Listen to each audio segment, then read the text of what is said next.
بسم اللہ الرحمن الرحیم۔ ناظرین کرام، نئے اسلامی سال کا آغاز ہونے جا رہا ہے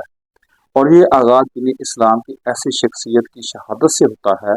جو دامن اسلام میں وہ آفتاب و مہتاب شخصیت ہیں جن کی عالم اسلام کے لیے روشن خدمات، جرت و بہادری، عدل و انصاف پر مبنی فیصلوں، فتوات اور شاندار کارناموں سے تاریخ انتہائی معطر، چمکدار اور روشن ہے۔ ایک ایسا انمول اور نایاب اسم گرامی ہے جس کی عظمت و رعب اور دبدبہ، شجاعت اور بہادری، انصاف، عاجزی و انکساری، فہم و فراست، قانون، عدالت، تقوی، اثار و قربانی، غریب پروری، خلافت و دیانت، محبت و اہل بیت و عزائم اور محبت رسول صلی اللہ علیہ وسلم بیگانے بھی تسلیم کرتے ہیں۔ جو امیر المومنین ہیں، مراد قلب رسول ہیں، دماد علی مرتضیٰ ہیں، فاتح بیت المقدس ہیں، حاکم عناصر اور اربا ہیں،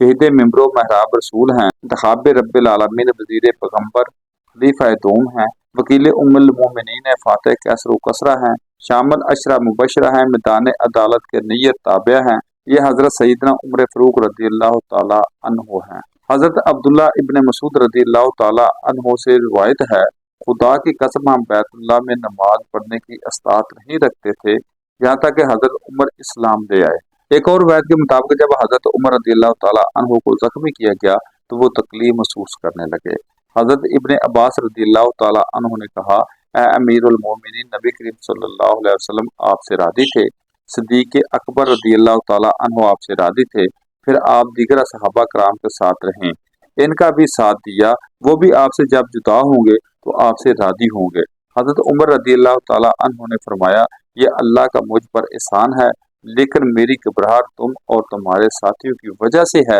خدا کی قسم اگر میرے پاس زمین کے برابر بھی سونا ہوتا تو عذاب الہی سے پہلے اسے فدیہ تن دے دیتا۔ آپ کے دور خلافت میں 3600 علاقے فتح ہوئے، 9 سے جامع مسجد اور 4000 مساجد تعمیر ہوئی۔ بوقت شہادت اسلام کا پرچم 22 لاکھ مربع میل سے زیادہ زمین پر لہرا رہا تھا۔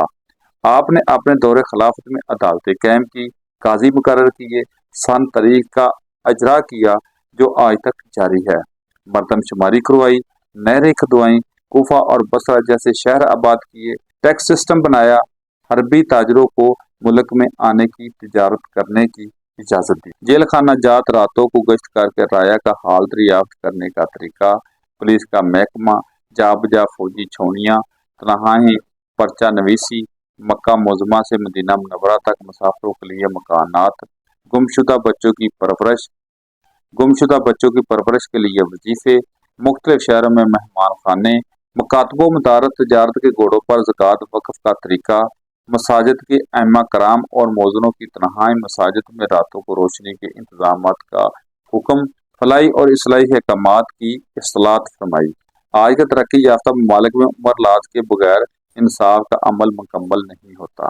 اللہ رب العزت مسلمان حکمرانوں کو حضرت عمر رضی اللہ تعالی عنہ کے نقش قدم پر چلتے ہوئے عوام کی اصل فلاح کی طاقت عطا فرمائے۔